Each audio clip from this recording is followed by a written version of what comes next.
Yes, people, welcome back to another episode of Real Ball Talk. Hope everyone is blessed and had a good week. Obviously, it's Friday. The weekend obviously is not here for everyone, I guess, because there'll be people working Saturday and Sunday. But big up everyone. Happy Friday to you all and that. What are you saying, Jalil? Yeah, man, good, man, good. The group stages ends today, man. I can't believe it, bro. It's been a good watch. It's been great, but yeah, man, all good, man. I hope you're good as well, bro. Yeah, no, man, I'm all good, thanks. Yeah, like you said, obviously Jeff will be joining us shortly. Show should rash. Um, but yeah, we'll make a start. Obviously, first thing first, people always smash the likes. If you're new, subscribe to RBT. Big up everyone always supporting us. Much love for that. It means everything to us. So big up everyone always. So yeah, man, let's get into the group stages. Obviously, um, we're gonna talk about Ghana in a bit because Mm. obviously everyone was watching today rooting for Ghana, especially given the fact that they were playing Uruguay, the Suarez factor and everything.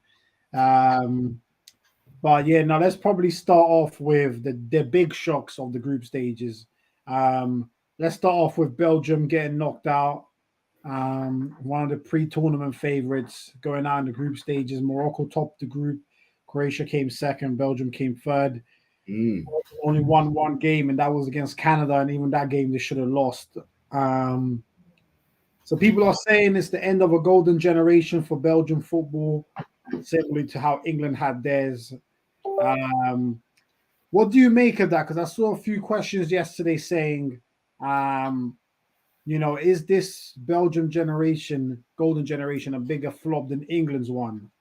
My personal opinion is no, simply because I think England had better players. Mm. But what do you think about that? Do you think this Belgium golden generation is a bigger flop than England's one? Nah, I can't say that, man. I can't say that. I mean, when it comes to tournaments and stuff, I think even back in the day when they had the England golden generation, I believe they failed to make a Euros at one point as well. I don't think Belgium's ever failed to make any of the No, any competition, to be fair. And plus, no. if I'm not mistaken, last World Cup they came second, no Third, third. Sorry, they came third. It was yeah, Croatia, sometimes, France. yeah, France won, and then obviously it was between to come third was England and Belgium, and Belgium obviously come up on top of that one. To be fair, yeah. yeah, big up Big Jeff job. in the building. What's happening, guys? Um, good. So yeah, I've got to say this generation obviously this Belgium team obviously I had high expectations for, like massive expectations for. Um, I had them obviously. I wasn't there when you lot did obviously the groups and stuff, but in my opinion, when I did mine, I had them top in the group, which is a bit crazy now you think of it in terms of how it went down. Like Most people would they have agreed with you. yeah, but they didn't play well in one game. I'm trying to think about it. Canadian game, Canada game. They should have done them over properly. I think they only won. Was it 1-0 that game? If I'm not 1-0. mistaken. I'll try. Oh man, so yeah, I think Belgium could have done a lot better. I remember having a talk with a couple of boys about Lukaku and stuff, and that's my guy as well. That's my guy. But come on, man. He let his team down. Let's be real, man. As a Mm. striker and everything, I believe he had 4 chances, 1 offside. Should have put that away to help the team out in that. Do you know what I mean? So yeah, it's a difficult one, man. Well, it just looked like to me. I'll tell you, for the whole competition for Belgium, they'll just give it to KDB and let him do the business. And it's only so much one man can do, especially if they're parking the bus. What can he do? Who they have on top as well? Paswai, yeah, he weren't doing it. Well, it's not him, chief. Who else? You I saw mean, it. for me, the defenders done well for me. I don't really put Asian apart because I saw even for Tonga's thing, like, why are you only blaming us? The whole team's old. Why is it always defense? But if you look at it, the whole team was shit. Like, the strikers weren't doing nothing. I don't even know how many games Trossard got, and he's been on real form. Do you know what I mean? I don't think he got a lot of games, if I'm not mistaken. I think it was a sub for a couple of games in that. Yeah. For me, he should have been starting throughout the thing. But I know when it comes to these coaches and everything, you kind of want to start with the players and you've been playing with, obviously in big tournaments. So yeah, that I totally understand that and everything. But Yeah, I feel like they just got it all wrong, man. I feel like they got it all wrong. I don't, not much to say about them, but yeah, they should have done a lot better. Not in just this tournament, but in previous tournaments. And yeah, they left it too late to try and put their mark as the golden arrow, if that makes sense. So yeah, all it is poor from them, man. If I was to give them a rating out of 10, they would get 3. Okay, that's fair. So what would you give England's golden generation out of 10? 3 as well. 3 as well. I think, yeah, 3 as well. Obviously, I'm a bit biased as well when it comes to England because I had a lot of my favorite players and that. Paul Scholes in the middle, you had Gerrard and that. You know what I'm saying? You even had Heskey. Big up Heskey, man. I got a couple. I met him a couple times as well. He's not your prolific goal scorer, but you had your Owens. You had some good players, man. You had some good players in that. Rio, Terry. But I think with that, I mean, if we're gonna touch on that quickly, like they hated each other. Everyone hated each other. That's the issue. Whereas, but that's why I was gonna come in, Jalil, because I think you made a great point there, and I think if people want to make the comparison between Belgium and England's golden generation, I think the first point you have to start with is how many world-class players did the England golden generation have at its peak, and how many did Belgium have? Let's do it. Let's go through it now. If we look at England, we can say Terry, Ferdinand, Ashley Cole, Scholes, Lampard, Gerrard, and Wayne Rooney. Yeah. Borderline Michael Owen. Michael Owen has to be there. Maybe just below Michael Owen at that point. I don't think he was at his peak anymore.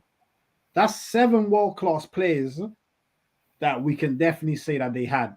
And then they have other very good players like your Beckhams, Michael Owen, Gary Neville was a solid right back. So Campbell was basically a world-class centre-back, and he was on the bench, etc.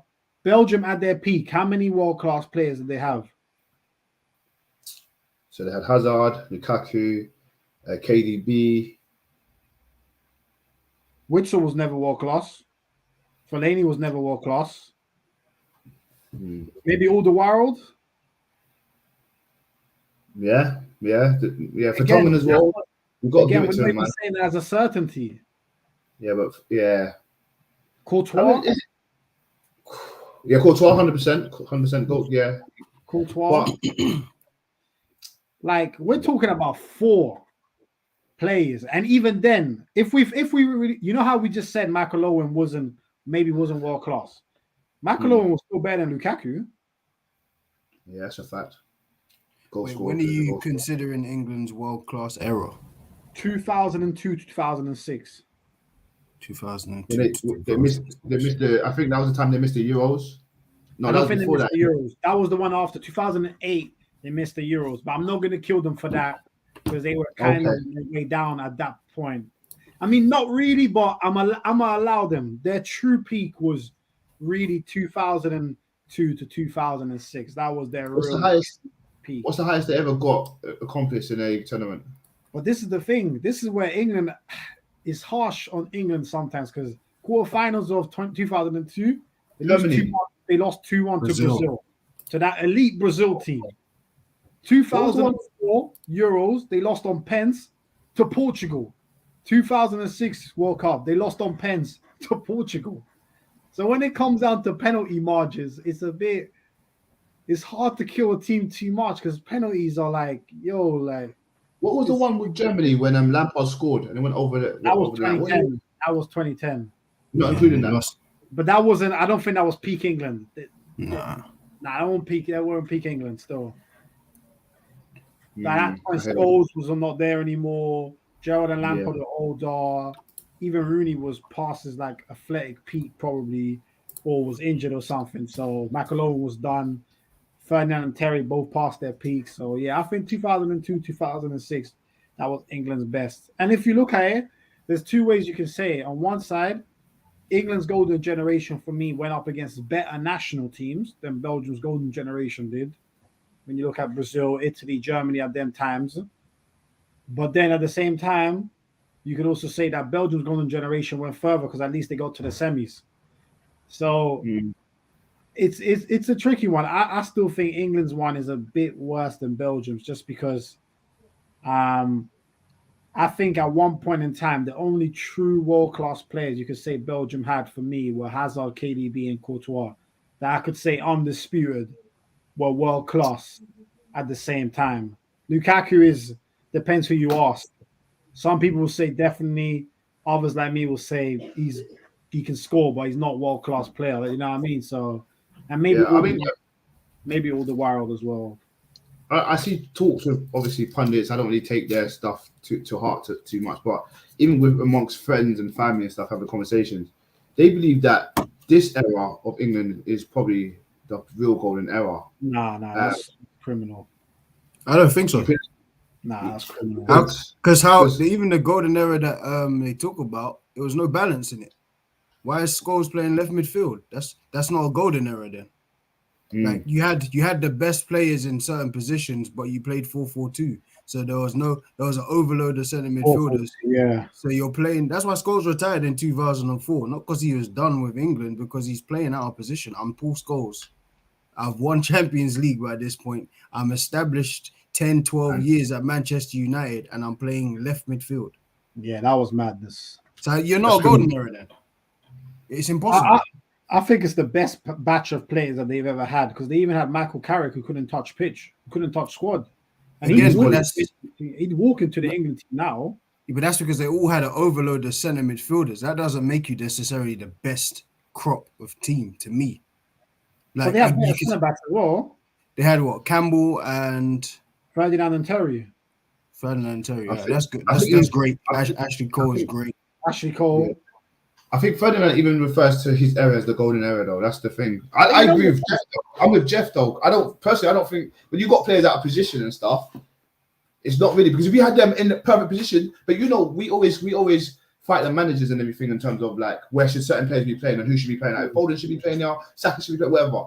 But if it was down to us, the golden era would be totally different to how they play. But there was managers at the time. Who was there? Who was it? Sven. Yeah, but you got to remember as well. Look at the 2018 World Cup when England made semis. Ashley Young played left wing back. Yeah, that stinks. It does. But, you know what I'm saying? Yeah. So we got to look at them England golden generations, bro. They bucked Brazil quarterfinals. The other side had something like South Korea or something. Yeah. They play South Korea. They get to the semis. But then it's that golden era in terms of talent. It's not that far. This talent. It's still not that far. Like this talent is in today's football. There's a lot of talent in that England team. It's just you got the wrong manager. I'm not even an England fan like that. But if you lay out the team in terms of talent, there's a lot of very, very, very good players there, and they probably work better. Let me ask you this then, Jeff, and Jalil, you can chip in too. This England team, everyone's available. This one right now. How many of them getting the starting 11 of the golden generation? Man, that's criminal to go through, bro. Well, who was right back for England? Was it still Gary Neville? Still Gary. Then Trent obliterates him. Walker obliterates him. Anyone you want to name. Even Trippier. Go ahead, Jeff. Say it. Even Trippier. Not Trippier. Trippier. Gary Neville was better than Trippier. John, I thought I could get him. We got you. You can say that. Goalie, who did I have got in goal them times? Was it when David James, was it? Who was keeper that time? Was it Seaman at 2002? Yeah, he was in 2002, but he was already knocking on 37 or something. Robinson, remember Robinson? Paul Robinson. So, mate, yeah, he wasn't the best of keepers either. I'll probably pick Ramsdale. Yeah.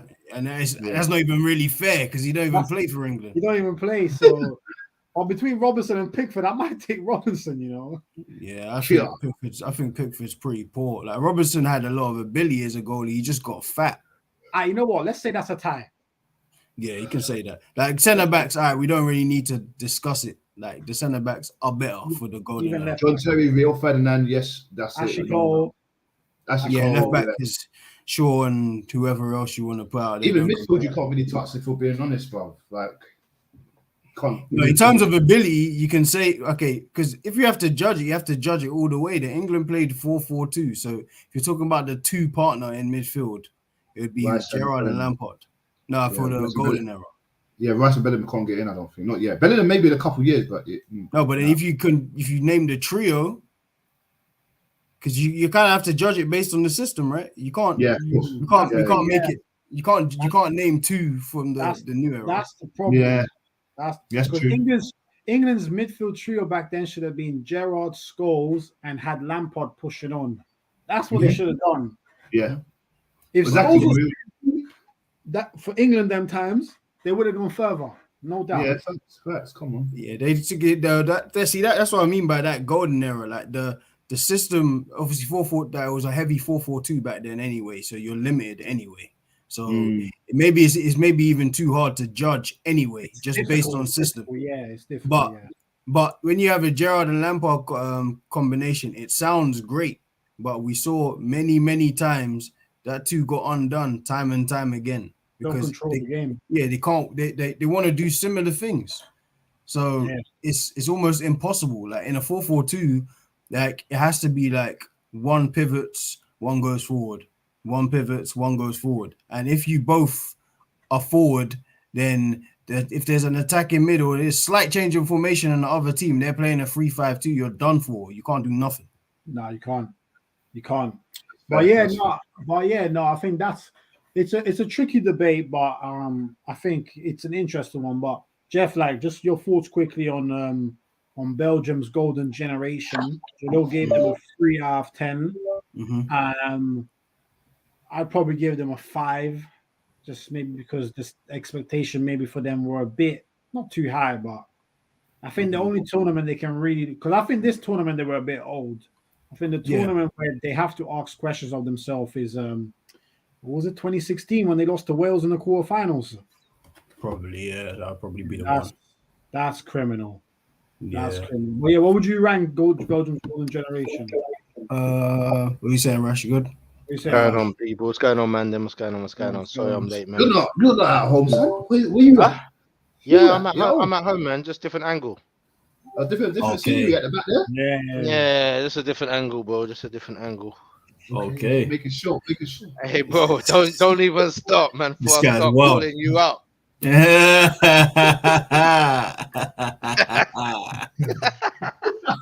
I see you. But you said, what would I give him? I don't know, man. It's I think the what do you call it? It was probably the expectations are probably always way too high when you think about it. So I might go over 4 or 5 because a lot of the judgment was just based on individuals' club form, and then when you put it all together, you're like, oh, this team is sick. Yeah, literally, yeah. When you think about it, they had Company, obviously, when Company was Company. He is like when he was playing, he was one of the best centre backs in the world, of course. And you had when Alderweireld and Vertonghen were like that pair at Spurs. Yeah. So they were great. Obviously, Courtois was at a point he was even indifferent. When you were having the world class conversation, there's a lot of times he wasn't world class. If you ask people, it's true. It's true. But he was obviously, times he was up and down. Before he got to Real Madrid, there's a lot of time at Chelsea where he was great. Obviously, when he was on loan at Atletico, all of that, he was smashing it. Come back, was smashing it. And then he was playing dead for like 2 years. Yeah, literally. This is that Chelsea, yeah? We're talking about. At Chelsea, This is the end, yeah. Okay. Like, even like him moving, it was like he reestablished himself as world-class to most people when he went to Real Madrid. Yep. Obviously, you got the KDBs. Like, obviously, world-class. Even, was he world-class 6 years ago, though? Not 6 years ago. Not 6 years ago. I don't want to say. Probably like 3-4 years ago. No. Where was he? Where was he at? He was at City, but he wasn't world-class. He wasn't world-class yet. And he was at, where was he before that? It was in the Germany, but it was Wolfsburg. Yeah. But, yeah, like, all in all, I think it's really a 5 because like the synergy as a team, I don't know if we really ever saw it. They might have got through on like individual stuff a lot. Like I don't know if they were ever really that. Like 5 is maybe fair because they made a semi-final. That's not bad. Regardless of like the path, like semi-finals actually, that's a good achievement. And they beat Brazil to get there. And they did beat Brazil to get there. So Yeah, I can't knock it. 5 is probably fair, all in all, because maybe like you said, there's probably 3 to 4 world-class players there at the out. same time. Yeah, That's the key thing. And even and that's even interchangeable. It could have been 3, 4, like maybe 3 certified, and then like the last one is like whether you decide it or not. So that's 3 out of what, like 18 players or whatever. Like that's not that much. No, literally. I think in this one you can make the case just 2, KDB and Courtois. Mm-hmm. I would have probably said company if we're saying that golden era. Oh no, I mean in this World Cup. Oh, in this World Cup, then yeah. No. Obviously, if you're bringing in the golden era, then it's obviously company, Hazard, KDB, Courtois stages, Lukaku potentially at stages, and maybe Alderweireld. I always thought Alderweireld was a bit better than Vertonghen at his best. Me too. But they were a good tandem together. So, but I think at 2018 World Cup is when they had their most man in their primes, and I think in that one, the ones that you could say were world class were Company, Hazard, KDB, Alderweireld. Lukaku, maybe Lukaku. He So broke the record, isn't it? He's the most. He's the highest scorer, yeah. But then I don't like how many players really play for Belgium. Yeah. Them kind of things you kind of like look at it a certain way. Like obviously it's good, like you achieve something, but like it's not like a Giroud one, like 51 goals and you're in the same competition as Henry. Like I mean, like it's just a little bit different to me. Yeah, exactly. Because soon Giroud's going to be France's all-time top scorer, and it's big up to him. But like obviously, yeah, it doesn't mean he's better than Henry or something. But let's bring Rash in. Obviously, 9 people in the building. Everyone smash the likes, show the mandem love. As always, big up everyone. Big up Ed in the building, and big up YL in the building saying I need mandem to give flowers to Morocco, and that's why I wanted to bring in Rash now. Because yes, Morocco did top that group with Belgium and Croatia, and now they have a very juicy looking tie with Spain, which is obviously, as people will know, that's not only about football, that tie. There's other stuff nationally with the history. That's big up Jenny B as well. Big up Jenny, hope you're good. So yeah, Rash, man, Morocco made it through top of the group, man. Like we gotta big them up, man. Obviously, we'll touch on Senegal too, but like, yeah, man, talk to me about Morocco, man. Like, of course. So, alhamdulillah, the boys, you know, I think what a lot of people don't realize is that they are a good squad with good players, and they actually are cohesive together. They know how each other styles of play very well, and it's kind of easy as well with Moroccan players because their styles are very the same anyway, and they kind of carry that football over to wherever they are, regardless of the position that they're in. So when they come back, it's like they're just going back on the AstroTurf. They're playing together as like friends that they've always known each other, but it's just the amount of courage that they have. The fact that they are willing to risk, do you know what I mean? Put a risk to their team by being offensive and being attacking and being on the front foot, having full confidence in their back line and their goalkeeper, which I know none of us can name anyone. Yeah. Yep. Probably Hakimi's the only one. That's all we will ever know. Okay. And you know what I mean? Oh yeah, I'm talking about the back line. Oh, back line. Back line, yeah. Yeah. So let's just call them the brothers. The brothers are doing really good right now. You know what I'm trying to say? The brothers are really looking solid, and they've managed to contain the teams that they've been played against. And it's lovely to see the underdogs do it. This World Cup has been like one of my favorites, if not my favorite. I think the only other time I was this excited in a World Cup was probably like World Cup '94 or something like that. Was it USA '94 or something like that? That one was wicked. I like that one. But this one, yeah, the underdogs have all got chances, and Morocco's another one, another evidence of that. They've managed to top their group, which is saying a lot for the teams that are in their group that we thought was gonna just dominate. It's a big achievement for them as North Africans. Not a lot of us follow the African Cup of Nations or even look in their leagues and see what some of their teams are doing. The only team I know in Morocco are like Tanja Sharks or something like that, because I went and watched them play when I was over there. They're just not taken serious. And a lot of the African nations football, they're not taken serious enough. The majority of their players, they leave, they go and play elsewhere. And can't remember who I was having a conversation with, or where I saw the conversation where the home nations kind of shoot themselves in the foot, because they will then charge their players who are from their national countries to come and play for the national team, rather than give it to them on merit and say you've earned the right to play for the country. Rather, they will say you got to pay for the country. So that's why a lot of African players will play for European teams, because they let them play for their squad based on merit.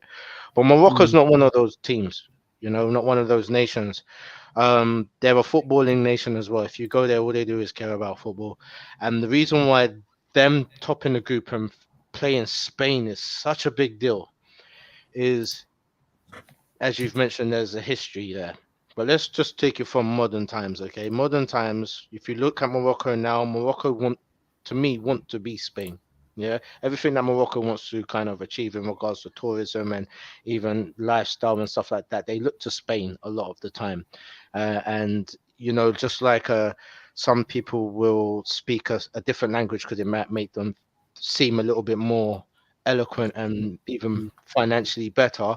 Spanish and French are these languages in Morocco, and there's sometimes a hatred between people who speak these language and people who don't in Morocco, because they're like, you're kind of selling yourself out to those who came and invaded us and so forth like that. There's a history of war between Spain and Morocco. Obviously, the Moors went over to Spain, conquered Andalusia, ruled for a long time. The Spanish went over to Morocco, dealt with their case and had a little problems over there as well. So this is a very big one, tension-wise. There's a lot of Moroccans living in Spain. There's a lot of Spanish people living in Morocco. I can imagine what the streets are going to be like over there. But the streets over in Ladbroke Grove, down in Goldberg and those sorts, it's been amazing. It's been wicked to see. Some great sights to see. Yeah, no, 100%, man. I think that was excellently articulated, and I think it's one of the last 16 ties I'm looking forward to the most. Because definitely looking at how Japan did yesterday against Spain, I think Morocco could take them. Because look, let's be honest. Even though Spain like lost to Japan, when we look at their footballing style and how they performed when they are doing good in a game, when they are on top of the game, they look better than any team in the World Cup. Yeah, their passing, their movement, their cohesion, their chemistry, they just look like they're all on the same page and like they've been playing together forever. It's just whether they can be rattled like how Japan rattled them for so long. They had them under the back foot, and that's how Japan managed to take the lead against them. And then they were under the cosh of Spain for the remaining minutes of the game, and that was like a long 35 minutes for them, including injury time. So can Morocco do it? They can if they keep them on the back foot and play with the amount of courage that they've been playing so far. But at the same time, they need to defend as a unit. They need to defend as Japan defended. There wasn't one player who didn't know their role. Whenever they chased the ball out to the pitch to try and counter, if it didn't work, he came back into the position, which was a defensive position, to try and break down that play. I think Japan did really well at stopping them, especially in those last 15 minutes where they were just pinned back. They just couldn't get out. They were just kicking the long ball out. It was just coming back to them. If they can be as organized and as strong as Japan were against them, they've got the attack in order to do something against Spain. They could cause a big upset. There was almost an upset yesterday. So it's definitely on the cards. We almost lost Spain and Germany. Do you know what I mean? That was mad. That few minutes where they were both out. I mean, they got, you know what? They got Costa Rica too. They slapped 7-0 in your first game and almost go through in the end. Fair enough, still. But yeah, what's it called? let me just see if there's any more comments. No, just big up Leisha and So. Hope you're good. Big up. Hope you're well. Hope you're well. Big up. But yeah, man. Obviously, yeah. Let's touch on Germany quick, because obviously that was the other big shock in terms of names to go out so early. But obviously, Rash, I know you got to drop off in a bit. So, just yeah, man. Your thoughts on Germany going out so early? Do you think it was even a shock? And yeah, I mean, it's a shame to especially lose Musiala, because he was starting to really ball out. But yeah, what did you make of Germany crashing out? In the words of Craig, I told you. I told you. I told you. yeah, I told you. Germany are not the ones, bruv. They didn't look impressive to me in the Euros. They didn't look impressive to me in the last World Cup. I think Germany has serious problems, like serious issues. Their transition from defense to attack is boring. It's dead.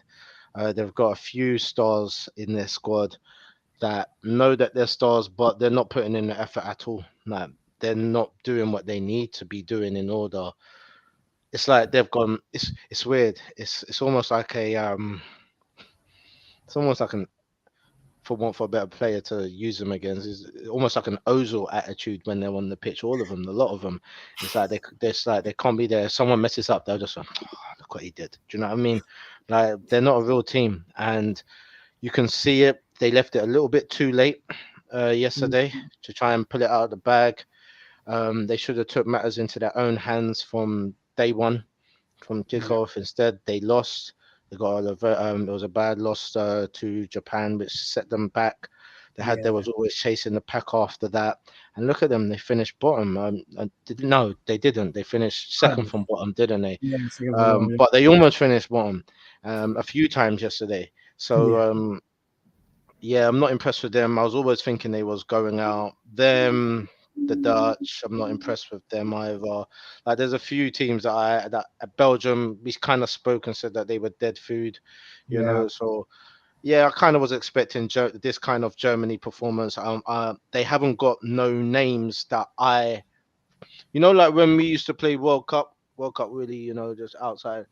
There's certain names that you would call when you score a goal. Yeah, I'm this guy, I'm that guy.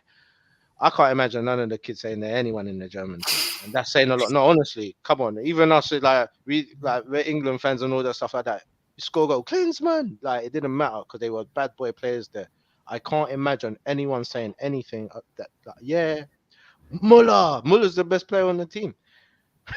Muller's the best player on their team, bro. And he's like 100 years old. He's been riding the old man for a while, man. That's hilarious. That's his last World Cup still. Big up Falak in the building saying I have arrived, Jalil. Now Jalil, always on to you, but big up Falak in the building. Look, attack me now. What's going on? Wait, did you see? Have you seen it back last week? What she said? What she said? I wasn't here last week. Oh yeah, you were. Can you watch it? Oh yeah. I was in Amsterdam. Of course, he didn't watch it. I was sending you a clip after it. Fala came on the show in it, and she was looking for you, Gillo. That's what I'm gonna say. Oh, what did I say wrong? I need to know. It's about Bale in it. It's about Bale in it. No, it's about Bale. Bale got slapped about Bale, so she was just moving to you about Bale. Oh yeah. Look. Your little boyfriend is out. Take it off the screen. Damn it. Take me a bit. I'm playing. No, but let me touch on Wales. I mean, I wasn't really rooting for them because they were in the same team. They're in the same group as England. I wanted England to spank everybody in that group. I don't really care for anyone in that group, to be fair. And Bell can't do it, man. It's like KDB doing it for Belgium. Do you know what I'm saying? Like, you can't just keep giving the ball to Bell. And look, he got injured. But you did think they was going to come second in the group, though, didn't you? Who's in the group? So we had England played USA, Wales, and Iran. Yeah. So I had England first. I had Wales, and I had USA. Then I had that's how I had it. Yeah, you're right. So I mean, we couldn't all be right all the time. Do you get what I'm saying? So.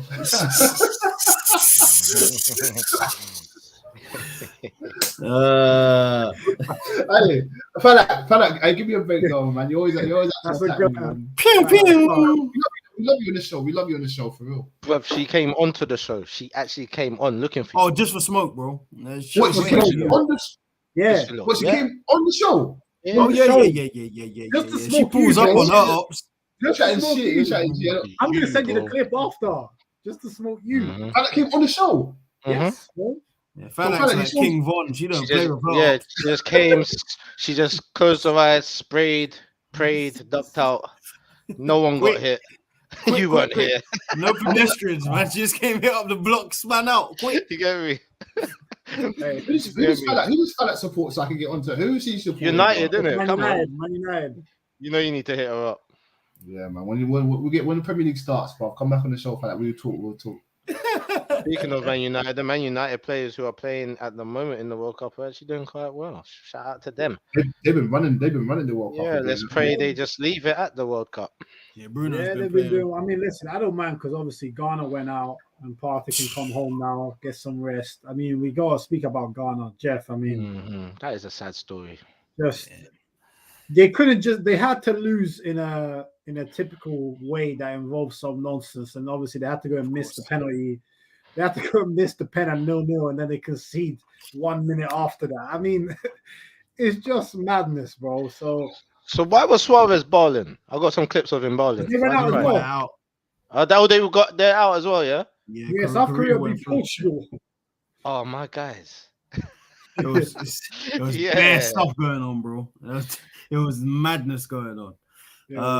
Now, this World Cup's amazing. I don't care what anyone says. This World Cup has been amazing. It's been a really good one, man. And the feedback that has come back from the people that are actually out there, they're loving it. It's actually amazing. It's not being reported on, but we know why. But it's going well out there. Yeah, as long as you're attached to social media and you can get the live reports from people, real accounts from them, and just to let them know that, like, Qatar, well done. You're actually putting on a good event. People are satisfied with the accommodations, with the treatment in regards to the heat and stuff like that, being air conditioned constantly, the hospitality that they're receiving outside of the stadiums and in the hotels, and even places where they're a bit of a distance from the stadium.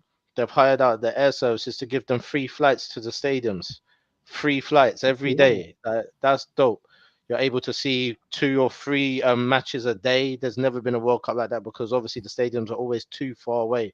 But they've literally built up a World Cup city. They've literally built up a city to accommodate this type of thing. So salute to them, man, for what they're doing still. Big facts. No, 100%. And I think the other factor that obviously a lot of people complained about at the beginning is the fact that, for us, it's in the winter, it's usually in the summer. But I think in a way that's actually made it better for pure football fans because you can watch a game from 10, then there's a game at 1, then there's a game at 4, and then there's a game at 7. So if you're all day, watch football from start to end. And you know what it's like if it's in the summer, weather's looking lit outside. Miss games because you're outside. You're right. You're outside. You're trying to enjoy the sun, so you might only watch the games you're interested in. Meanwhile, now it's like, boy, if I'm working from home. These games are on in the background. Why not? So, and you know what, John? The people ain't even thinking about the health perks as well in this. Yeah, during the winter, that's when you're going to get the most injuries you are because of the cold. Yeah, so if you are playing football right now, you're in a hot country, in a hot climate, or you're in another country doing high temperature training, whatever they call it. Do you know what I'm trying to say? So, like, I think for the actual footballers, they've actually got to touch this. They got to touch this winter. They got to touch. Yeah, they ain't complaining. I shouldn't have watched the 3 o'clock game today, though. I should have just worked. I mean, any final thoughts on Ghana, Jeff? I never really had high expectations. Like we were speaking about before, I never really had high expectations for us. But then when you win a game, you're automatically like, we could maybe do it. But then as soon as we missed the penalty, I used body language when he took it. I was like, yeah, this isn't good. Like the ref blew the whistle. You took like 7 seconds to step up. Whenever someone does that, the only other person I say who takes that long is Pogba. And normally the penalties ain't good. Like I took an eternity, he stuttered and he stuttered again. I said, yeah, this is bad. Then there's no power on the pen. There's no deception. And then from that moment, like as soon as the penalty was missed, we looked like we were defeated. Yeah. It looked like it was over. Like literally, like I think the penalty miss was like what, first 10, 12 minutes. Yeah. No, bro, it was 24th minute and Uruguay scored 26. Oh, sorry. Wow, 24th minute. So 2 minutes later they scored. My they God. Just gave up. I think the only, you know what, the Ghana player that can come out of it with credit is Kudus. He looks like a good prospect. And Suleimana when he come on. Oh, yes. Is that the guy on the left? Yeah, he was dangerous. Yeah. He was dangerous. Kudus is probably going to nick a move, man. He played that well. I was going to say, where did he play for? Because to be honest, I'm not even going to lie. I didn't even have my eye on Kudus for a while, but now he's in the names of many clubs. I think Arsenal, Chelsea, Newcastle, some other players. I actually think he done well because remember he said something about that it was like misinterpreted or whatever it was about Neymar. Like so it's almost like he put himself out there to like, hey, look at me, and then he went and actually delivered. Fair play to him. Fair play. And you know what? Speaking of youngsters to catch the eye, if any of you watched the Belgium-Croatia game yesterday, that centre back for Croatia. Oh yeah, it was Gabriel. Yeah. He's serious. He's not a joke. He linked with Real Madrid early. Huh? He's linked with Real Madrid early. They came. Oh, Chelsea tried signing 80 mil in the summer. That's the player that we were all laughing about. Why are you signing this man for 80 mil? And then when I saw him yesterday, I'm like, oh, okay. I see. You might not get him for 80 anymore. I can't even lie. Yeah. I'm saying this World Cup has actually done good for some people and their value, man. Done really good. Let's hope Brazil can put it out the bag today and Martinelli has getting a start. He's getting a start. So Jesus. Neymar should be back for the knockouts, which is if they'll get South Korea, right? South Korea. Yeah, South Korea. So I mean, you'd like to think that they should be able to beat South Korea. Quite convincing. But let me just get off the TikTok because obviously now with the fact that some teams came second that we didn't expect, it's kind of changed now the side of the draw a bit. Let me just pop that up on the screen. Danny Alves is also starting, by the way. Danny Alves? Yeah, he's starting. I forgot they brought him. I thought they just did it for moral support, man. That changing room vibe. You're actually going to play him. Yeah, man. 39 years of age. I love it. Ooh. Man. Oh, yeah, this year's full of breaking barriers, man. Full of breaking barriers this year, man. It's been a great World Cup. 100%. By the way, can you man still see me okay? Yeah. Just see. Yeah. Okay, no, because my screen's literally been frozen for about 20 seconds. Oh, wow. No, you're good.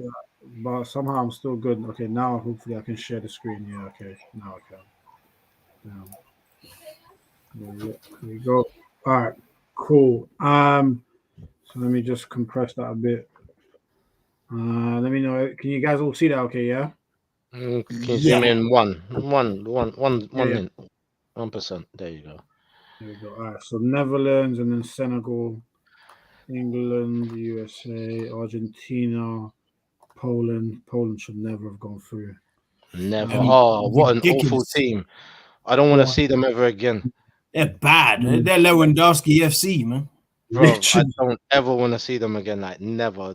That was painful to watch, you know. It actually was. No, it legit was. They didn't even try. Yeah, they're bad. And they're through. Who do we think the only uncertainty is Serbia and Switzerland? Who do we think is going to do it? Something tells me Serbia, but same. It's too bad what happened to Cameroon, man. Yeah. Let's put Serbia for now. Okay, let's see. Round of 16. Okay, cool. All right. Jalil, I'll start with you, and then if Mandem disagree, let's see. Netherlands, USA, Jalil. Who you got? Netherlands, I think, can pull it over the line. I think that'll be a tight one, though. Can't lie. Yeah, I reckon that's going to be a boring game. Very. Yeah, that'll be a tight one. Jeff, Argentina, Australia. Yeah, I'll say Argentina. See, they're not going to win pretty, though. I'll say that. Nah, definitely not. Rash, England, Senegal. England done good to make it here. Because I didn't think No. I'm saying they done really good to make it here. They'll be out. Welcome back, my guy. Welcome back. No, Listen, again. They overachieved. Look, I think England, like, they could win because they have actually been playing well, but so can Senegal. I think it's a worrying game for both. They haven't played each other before. Yeah, never. England can't take Senegal for slackers. They can't underestimate them at all because these are African Cup of Nations Cup winners right here. Yeah, and Senegal, they need to make sure that they keep up the momentum and really play as a good unit, especially defensively. They need to make sure they don't get pulled apart. This one can go either way, I reckon, if any of them underestimate each other. But if we're looking at player for player and who do I think has the most probabilities of going through based on that, I'd say England. Sorry for the long speech. No, I agree. I think England will scrape it. I think it'll be Senegal is decent. If they had money, yeah, it'll be a problem. And big problem. But they're a problem already. But they are already a problem without him. Yeah, they're even a problem already. Senegal done well to make it this far, man. I'll say that. They did. I'll do France, Poland, France. I'm not going to waste time. Yeah, Poland shouldn't even be there. Oh, England and France in the World Cup quarters, huh? Wait, that's juicy. All right, Jalil, Croatia, Japan. Oh, that's Croatia. That's a tricky ass game. Tricky one though. Yeah, okay. Just because it always goes that way. All right, Jeff, Brazil, South Korea. Brazil. And then Rash, you got Morocco, Spain. Bruv, it's crazy. And I'm biased. The brothers. I think they're gonna do it, and then they're gonna lose the rest. I think Morocco might do it as well. I don't even think that's mad. I think Morocco might do it. I genuinely think Morocco might do it. I don't know, man. Yeah, we got Falak rooting for Morocco. Morocco. He's got 3 seasons. And then last one, Portugal, Serbia. I'll give it Portugal. That's a tricky one as well. That's another weird game. It is because Serbia, the guys there are strong. They're all strong, tough players, and they're aggressive. And Portugal are full of crybabies, man. They're like full of them. You know what I mean? And I reckon if they pushed them about, it could take them off their game. I think technical ability for Portugal is going to beat Serbia. I think that's Portugal. The only thing. I think it's similar to what Rash said for England, Senegal. I think talent might just win out in the end. Talent wins, I think, in this one. All right, quarterfinals. All right, Jalil, you first. Netherlands, Argentina. I don't know why. I don't know why, but I think Argentina, for some reason, is going to get the job done. I know it sounds crazy. How did the Netherlands even get here? Are they here? Yeah, how did they make it this far? They're actually not even good. Where were they a minute ago? USA, bro. USA, innit? Who did they play? USA. Who did they play? USA. Oh, okay. That's why I'm gonna say that game, USA Netherlands, pens. Boring game, 0-0. Everyone's just blocking, parking the bus and all that jazz, and then pens will be won through the Netherlands, I think. So yeah, Argentina, Netherlands. I'm gonna say Argentina, man. I'm gonna go with them. For some reason, I just feel like not for some reason. I think they've shown it, but they've got too much heart. Yeah, I think that's a proper 50-50 game. I think both teams stink badly as well. That would be a horrible game of football if that happens. I can't lie. Yeah, I don't even know. I might have to just read that game. I don't know if I want to watch it. Literally, real talk. That game. I don't even. All right, Jalil said Argentina. Let's put Argentina. That game will be horrible. It is a horrible game. That's a horrible game. It is bad. All right, Jeff, you've got Croatia, Brazil. I'll say Brazil. I think Neymar should be back by then, right? Yeah. Even if he's on the bench. Yeah.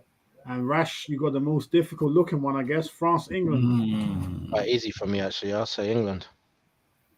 Ooh, okay. I knew I like somebody. I knew I liked Rash. I knew I liked Rash. So you can fuck off. Yeah, I mean, I knew you liked me too, bro. I was like, what the hell? But no, I just looking at the teams and how they played so far in the World Cup, and I think France haven't been 100% convincing 100% of the time. They haven't dominated games all the time, and sometimes I thought like if people like Mbappe and Dembele weren't on the pitch, they would have no attack. Griezmann had a good game last game for them, but there's just not enough of their team pulling it out of the bag. And I reckon if they get to play a team that puts them under a bit of pressure, they could lose. I reckon England are good enough to do that. And yeah, I don't think France are good enough actually to. It's weird. I don't think they're good enough to beat England. Weird. You know what? It's mad because I can see England beating France as well, simply because it's a 50-50 game.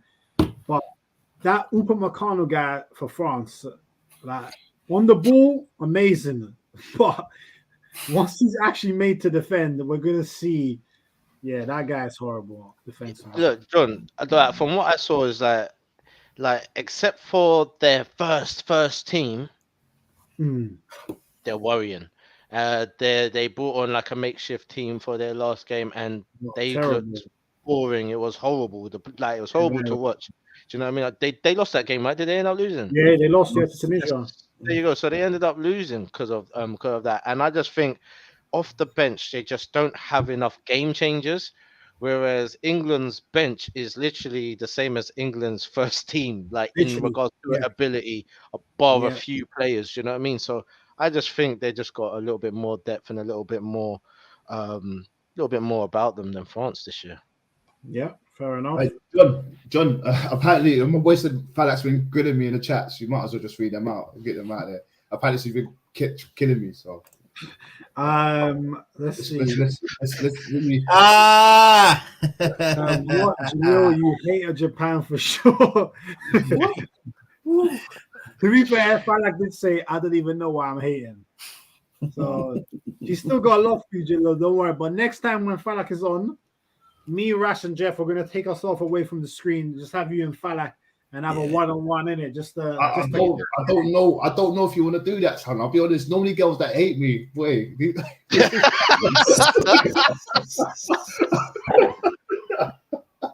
I don't know if you want to do that. You don't might as well stay to immediate. I don't know if you want to do that, son. I'll be honest. Oh fuck! That's funny. You got Falak in the building, man. It's all love, man. He ain't lying now. He ain't lying. Yes, Falak. Yes. Okay. All right. Morocco, Portugal.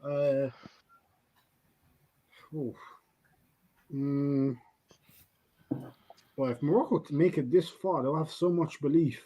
I don't know. That's a tough game for Portugal. I can't lie, but I think Portugal are getting through, man. Yeah, I think they'll get it. Oi, that's a good last four though. Right, Argentina, Brazil.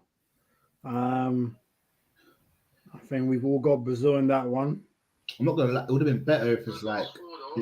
Actually, to be fair, it's actually alright because it's like South American teams and European teams, but then the final will be one with each, so that makes sense actually. Mm-hmm. So I'm going Brazil against Argentina. Anyone disagree? Nope. Let's see. No, I'm joking. Yeah, Brazil. Okay, England, Portugal. We've been there before. I'm going to go up to 2004. I'm going up 2004. Listen, when it comes to crunch time, I'm sorry, man. I'm never believing in England. Fairs? I'm going England, man. I'm going England to make it a juicy one, brother. Yeah, go on. It's either going to be a 1-0 win or penalty shootout. Yeah. But Sod's law, I say Portugal. Yeah. I think just about Portugal will scrape through, probably on pens or extra time. I agree. And then we have Ronaldo getting a player sent off, getting a United player sent off like Shaw or something. Classic snow. Oh, that would be. I even forgot the Ronaldo element to that game. Jesus. Yeah, bro. Man. Bruno will probably back Shaw though. Willie? It's too late. Yeah, Bruno man. will probably back Shaw. He doesn't like Ronaldo. Bruno ain't backing no one. Bruno is shook. He's moist. Yeah, true. Ouch. All right, the final, Brazil-Portugal. That'll be a pretty interesting final still. I can't lie. That'll be an interesting World Cup final. I can't lie. Yeah, Neymar or Ronaldo. This is both of theirs. Could be their both their last. More corn for Jalil.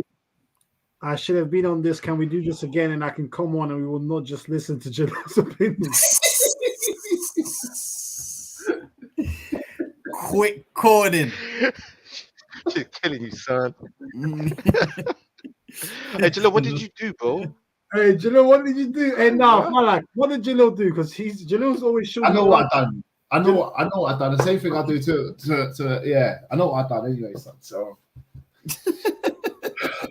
I know what I've done. A wild boy. I big up Palace for the good every single time, man. The show would have been nothing without her. You get what I'm saying? So big up. Hey, big up Palace. Never ends well. Never ends well. Yeah, all right, so what are we saying? Never ends well. Only because Brazil, Portugal. What are we saying? I'll probably say Brazil. Yes, sir. Okay, there we go. So Brazil. Wow, why am I saying please? Oh, that third place game. England. Let's pick anyone. England over the RGs. No, England over the RGs. How did they even get that far, bruv? Well, you want them to finish third? Jeez. Okay, there we go. No, I'm just saying it's just weird. But yeah, I think England over the. Oh yeah, maybe. No, So do I. I don't even know why they played that game. There's no point. There's no point. No one remembers it. It's over, man. If you're out, you're out. What game? The third place game. Oh, hey, listen. What's up with your boy Ronaldo, John? Trying to claim goals that just weren't his, bro. And that was shameless. Hey, I saw a strand of hair. I think I saw a strand of hair touch the ball, but then the ball told us. No, he didn't touch me. The ball told us. Adidas came out as a company and said, imagine a whole company.